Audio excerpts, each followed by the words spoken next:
আসসালামু আলাইকুম। আজকে আমরা প্রোনাউন এবং অ্যাডজেক্টিভ নিয়ে আলোচনা করব। প্রোনাউন এবং অ্যাডজেক্টিভ নিয়ে আলোচনা করব।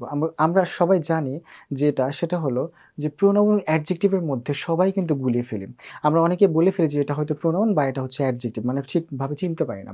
আর আজকের ক্লাসের মধ্যে আমি এমন একটা ট্রিক শিখাবো, যে ট্রিক দ্বারা আপনি খুব সহজেই বলতে পারবেন যে এটা আসলে প্রোনাউন এবং এটা হচ্ছে অ্যাডজেক্টিভ। তো আমরা আসলে দেখি, আমরা মূলত আজকে পজেসিভ প্রোনাউন আলোচনা করব। আমরা আজকে মূলত পজেসিভ প্রোনাউন নিয়ে আলোচনা করব। আচ্ছা, পজেসিভ আসলে বলতে কি বোঝায়? আচ্ছা, এটা একটু জেনে রাখি, পজেসিভ আসলে কি? পজেসিভ বলতে বোঝায় যে মালিকানা, মানে হচ্ছে পজেসিভ মানে হচ্ছে মালিকানা। ধরুন আমরা যদি বলি দিস ইজ মাই পেন, মানে দিস ইজ মাই পেন, এই পেনটা হচ্ছে আমার, মানে এই পেনের মালিক হচ্ছে কিন্তু আমি। ওকে, পজেসিভ মানেই হচ্ছে মালিকানা বোঝাবে, মানে যেই ওয়ার্ড দ্বারা মালিকানা বোঝাবে সেটাই হচ্ছে আমাদের পজেসিভ।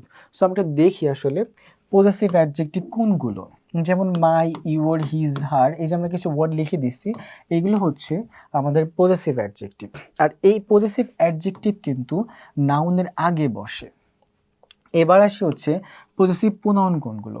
দেখেন অনেকটা একই রকম, মাই থেকে মাইন হয়েছে, ইউর, ইউর্স আছে, হিজ, হিজি আছে, হার, হার্স আছে।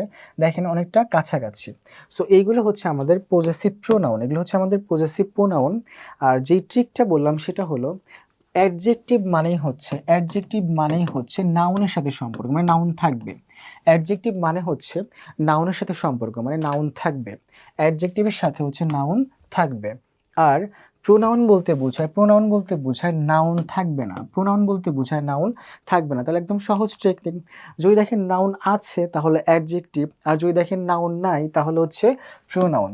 দেখেন লিখে রাখছি যে নাউন ছাড়া একা বসে যে, সেই হচ্ছে প্রোনাউন। সো আমরা এখন কিছু সেন্টেন্স দেখি। সেটা হলো, দেখেন, হোয়ার ইজ ইউর সুটকেস, মানে তোমার সুটকেসটা কোথায়? এই যে এই সুটকেসটার মালিককে, ইউ মানে তুমি, তোমার সুটকেস কোথায়, তার মানে তুমি হচ্ছে এই সুটকেসের মালিক। এখন এই সুটকেস শব্দটা কি?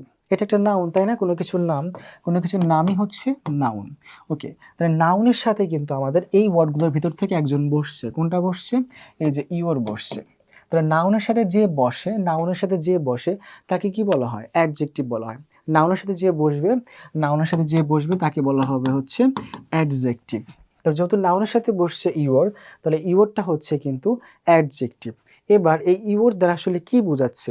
ইওর হচ্ছে সুটকেসের মালিকানা বোঝাচ্ছে, মানে সুটকেসের মালিকটাকে তুমি, তোমার সুটকেস, তাহলে তুমি হচ্ছে সুটকেসের মালিক। তো নাউনের মালিকানা যে ওয়ার্ডটা নাউনের মালিকানা দেয় তাকে বলা হয় পজেসিভ অ্যাডজেক্টিভ। যে ওয়ার্ডটা নাউনের মালিকানা দেয় তাকে বলা হয় পজেসিভ অ্যাডজেক্টিভ। ওকে, ঠিক একই রকম দেখেন, উই চেকড আওয়ার লাগেজ, এই লাগেজটা কাদের? আমাদের। তাহলে আমরাই হচ্ছে এই লাগেজের মালিক। তাহলে এই আওয়ারটা হচ্ছে আমাদের পজেসিভ অ্যাডজেক্টিভ। আর অ্যাডজেক্টিভ তখনই বলবো কারণ লাগেজ নামে একটা নাউন আছে। আবার her seat is next to the window, দেখেন এই সিটটার মালিককে, হার মানে সে, এই সিটটার মালিক হচ্ছে সে। তাহলে এই সিটটার যেহেতু মালিক আছে, এই মালিকটা কিন্তু নাউনের সাথে বসছে, সিট একটা নাউন, যেহেতু নাউনের সাথে বসছে এই জন্য আমরা এটাকে বলবো পজেসিভ অ্যাডজেক্টিভ। এটাকে বলা হবে কি? Possessive adjective.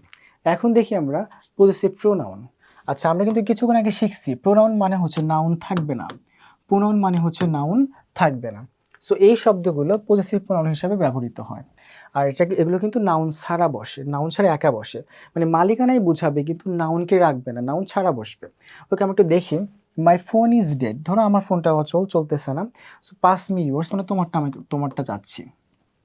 এই যে তোমার ফোন চাচ্ছি, মানে পাস মি ইয়োর্স। দেখুন, যখন আমরা বলতেছি আমারটা চলতেছে না, তোরটা দে। এখন তোর ফোনটা দে, ফোন কিন্তু বলতেছি না, জাস্ট বলতেছি তোরটা দে, মানে তোমারটা দে। ওকে, এইখানে কিন্তু আর ফোন নাই, নাউনটা নাই, যে জিনিসটা চাচ্ছে ফোন, সেই জিনিসটা কিন্তু নাই। সো নাউন ছাড়া যে একা বসে থাকবে মালিকানা, এই ফোনের মালিককে, ইউ, তুমি, মানে তোমার ফোন চাচ্ছি।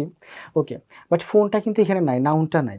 তো যখন নাউনটা থাকবে না তখন, এবং যে ওয়ার্ডটা মালিকানা বুঝাবে কিন্তু নাউন থাকবে না, যে ওয়ার্ডটা মালিকানা বুঝাবে কিন্তু নাউন থাকবে না, সেটাকে বলা হবে পজেসিভ প্রোনাউন।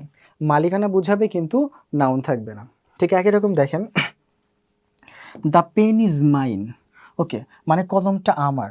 আচ্ছা, এই কলমটা কার? এই কলমটা কিন্তু আমার। সো এই যে মাইন মানে কি? আমার। এই মাইনের সাথে, এর সাথে কি কোনো নাউন আছে? মানে পেনটা কি আছে আবার? নাই কিন্তু। ওকে, তাহলে দেখেন, যদি কোনো ওয়ার্ড দ্বারা মালিকানা বোঝায় এবং সেই ওয়ার্ডটা যদি একা থাকে, তার সাথে যদি কোনো নাউন না থাকে, তাহলে সেটাকে বলা হবে পজেসিভ প্রোনাউন। বাট আমাদের আগের সেন্টেন্সে কিন্তু দেখেন, এই যে হার সিট, এই যে মালিকানা যখন বোঝাচ্ছে তার সাথে কিন্তু তারপরেই কিন্তু একটা নাউন ছিল। এই যে সুটকেস, দেখেন তোমার সুটকেস, তুমি, আচ্ছা এরপরেই কিন্তু নাউনটা ছিল, মানে মালিকের পরে কিন্তু নাউনটা ছিল। বাট এখানে দেখেন এই যে মাইন, মাইন মানে আমার, মালিকের পরে কিন্তু কোনো নাউন নাই। দ্য হাউস ইজ দেয়ার্স, মানে বাড়িটা তাদের, এই তাদের পরে কিন্তু কোনো প্রকার নাউন নাই। তো যখন দেখবেন হচ্ছে মালিকানা বোঝাচ্ছে যে ওয়ার্ড, সেই ওয়ার্ডটার পরে যদি নাউন না থাকে, তাহলে সেটাকে বলা হবে পজেসিভ প্রোনাউন। সো আমরা এখন একটা কুইজ দেখি। দিস ইজ মাই বুক, দেখেন দিস ইজ মাই বুক মানে কি, যে এই বইটা আমার। দিস ইজ মাই বুক মানে বুকটার মালিককে আমি, তাই তো? ওকে, দ্যাট ইজ ইয়োর্স, ওইটা তোমার, ওইটা তোমার, মানে এখানে ধরেন দুটো বই আছে, এই বইটা হচ্ছে আমার আর এই বইটা হচ্ছে তোমার। সো আমার কোশ্চেনটা হলো যে ইয়োর্সটা আসলে পজেসিভ অ্যাডজেক্টিভ নাকি পজেসিভ প্রোনাউন? ইয়োর্সটা হচ্ছে পজেসিভ অ্যাডজেক্টিভ নাকি পজেসিভ প্রোনাউন? সবাই কমেন্টে উত্তর দিবেন। ধন্যবাদ সবাইকে, আজকে পর্যন্তই।